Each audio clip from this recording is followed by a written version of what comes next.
ఉంది. మేడ్చల్ జిల్లా మునీరాబాద్లోని అద్వయ కన్వెన్షన్లో ఈ పార్టీ ఆవిర్భావ కార్యక్రమం ఉండబోతోంది. సో పార్టీ జెండా ఎజెండాని కవిత ఆవిష్కరించబోతున్నారు. ఇక తెలంగాణ మ్యాప్తో పార్టీ జెండా ఉండబోతోంది. పార్టీ జెండాలో 3 కలర్స్ ఉండబోతున్నాయి. పసుపు, ఆకుపచ్చ, మధ్యలో బ్లూ కలర్ కూడా ఉండే అవకాశం ఉంది. పసుపు ఆకుపచ్చ చీరలో స్టేజ్ పైకి కవిత రాబోతున్నారు.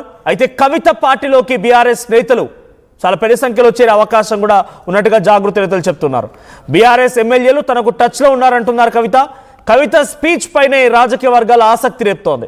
రాష్ట్రంలోని అన్ని జిల్లాల నుంచి సభకి అతిథులుగా వస్తున్నారు చాలామంది. సుమారుగా అక్కడ ఇక సభ ఆవిర్భావం, పార్టీ ఆవిర్భావం, సమావేశాలకు సంబంధించి దీంతో పాటుగా అక్కడ 34 రకాల తెలంగాణ వంటకాలతో కూడా భోజనాలు ఏర్పాటు చేశారట. సో సుమారుగా ఒక 50,000 నుంచి 1,00,000 మంది ఈ సభలో హాజరయ్యే అవకాశం ఉంది. సో తను ముందుగానే చెప్పారు అదొక కన్వెన్షన్ హాల్. సో పార్టీ ఆవిర్భావం కోసం తీసుకుంది కాబట్టి అక్కడ వరకే లిమిటెడ్గా ఉంటుంది. ఆ తర్వాత ఒక భారీ బహిరంగ సభ ఏర్పాటు చేస్తారని చెప్తున్నారు.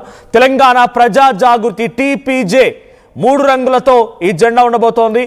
ఆకుపచ్చ, పసుపు అండ్ బ్లూ కలర్, ఈ 3 రంగులు ఉండబోతున్నాయి. అయితే ఆకుపచ్చ, పసుపు రంగులో ఉన్నటువంటి ఆ ఇండికేషన్తోనే ముందుకు వెళ్ళే అవకాశం ఉంది.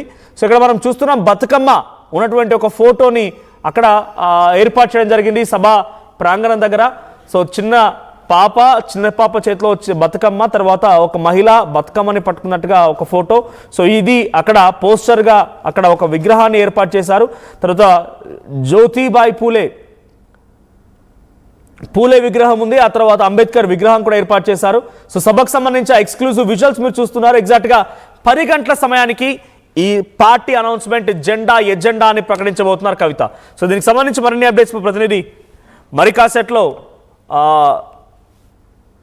మరికాసేపట్లోనే కవిత ఇంటి దగ్గర బంజారా హిల్స్ తెలంగాణ జాగృతి కార్యాలయం నుంచి మా ప్రతినిధి మధు అందుబాటులో రాబోతున్నారు. అయితే ప్రజెంట్ తెలంగాణలో 2014 తర్వాత ఏర్పడినటువంటి పార్టీల విషయానికి వస్తే తెలంగాణ జనసమితి కోదండరాం, తెలంగాణ జేఏసీ ఆ రోజు తెలంగాణ ఉద్యమ సమయంలో అందరికీ నాయకుడిగా అన్ని రాజకీయ పార్టీలకి, ఉద్యోగ సంఘాలకు అన్నింటికీ తెలంగాణ జాయింట్ యాక్షన్ కమిటీకి చైర్మన్గా వ్యవహరించిన కోదండరాం ఆ పార్టీని స్థాపించారు. కానీ పార్టీ అనుకున్న స్థాయిలో రాణించలేకపోయింది.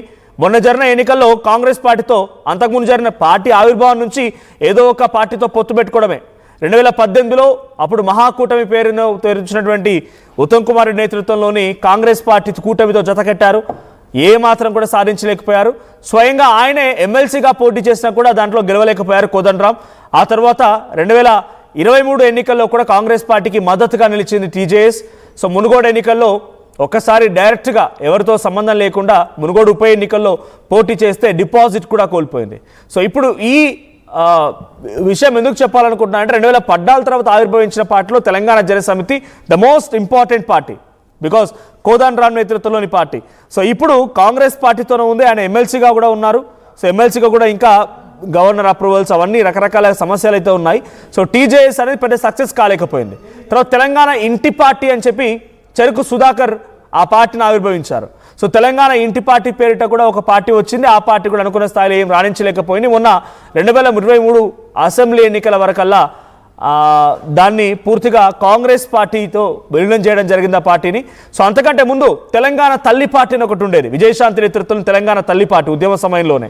ఆ తర్వాత ఉద్యమ నేపథ్యంలో చాలా క్రియాశీలకంగా ఉద్యమాలు నడవాలి కాబట్టి తెలంగాణ తల్లి పార్టీని TRS పార్టీతో అప్పుడు విజయశాంతి విలీనం చేయడం జరిగింది. సో ఇలా రాజకీయ పార్టీలు కేవలం తెలంగాణ ఎజెండాతో, తెలంగాణ జెండాతో వచ్చినటువంటి పార్టీల్లో తెలంగాణ జనసమితి, తెలంగాణ ఇంటి పార్టీ, తల్లి తెలంగాణ పార్టీ, తెలంగాణ రాష్ట్ర సమితి ఇవన్నీ కూడా ఇప్పుడు తెలంగాణ ఎజెండా, తెలంగాణ జెండాతో వచ్చినప్పటికీ కొంత కనుమరుగైపోయాయి, ఇంక్లూడింగ్ TRS కూడా. ఎందుకు TRS కనుమరుగైపోయిందనే మాట చెప్తున్నానంటే TRS కాస్త BRSగా మారిపోయింది. సో తెలంగాణ జెండా ఎజెండా వాళ్ళ భావాలో ఉండొచ్చు, కానీ పార్టీ రాష్ట్ర స్థాయి పార్టీగా ఇప్పుడు జాతీయ స్థాయి పార్టీని ప్రకటించేసుకున్నారు కాబట్టి ఆ పార్టీ కూడా తెలంగాణ కేవలం సెంటిమెంట్గా ఉన్నటువంటి రాజకీయ పార్టీ నుంచి రాష్ట్ర జాతీయ స్థాయికి వెళ్ళిపోయింది. అది కూడా తెలంగాణ సెంటిమెంట్ని కోల్పోయింది. సో ఇప్పుడు తెలంగాణ సెంటిమెంట్తోని సామాజిక తెలంగాణ, బీసీల ఉద్యమము, తర్వాత మహిళల రిజర్వేషను, సామాజిక న్యాయము ఇవన్నీ రకరకాల పేరుతో పూలే అంబేద్కర్ ఆశయాల సాధన వీటన్నిటి పేరుతో కవిత కొత్త పార్టీని తీసుకొస్తున్నారు. సో అది 10 గంటల సమయానికల్లా ఆ కొత్త పార్టీ జెండాని ఎజెండాని ప్రకటించబోతున్నారు. సో బీఆర్ఎస్ పార్టీతో తెగదింపులు అయిన తర్వాత తను ఈ పార్టీకి సంబంధించి ఇంటర్నల్ డిస్కషన్ చేసి రకరకాలుగా చాలామంది నేతలతో చాలా ప్రాంతాలు తిరిగి పాదయాత్రలు అంటూ చేపట్టి యాత్రలు చేపట్టి ఇప్పుడు ఎట్టకేలకి ఈ పార్టీని ఆవిర్భవిస్తున్నారు. 10 గంటలకల్లా ఈ పార్టీ జెండా ఉండబోతుంది. పార్టీ జెండాలో ఆర్టీవీకున్నటువంటి ఎక్స్క్లూజివ్ సమాచారం మేరకి ఆకుపచ్చ, పసుపు అండ్ బ్లూ కలర్, ఆకుపచ్చ పసుపు అప్ అండ్ డౌన్గా ఉంటే ఇటు బ్లూ కలర్ మధ్యలో ఉంటుంది. 3 రంగులతో ఆ పార్టీ జెండా ఆవిష్కరించబోతోంది.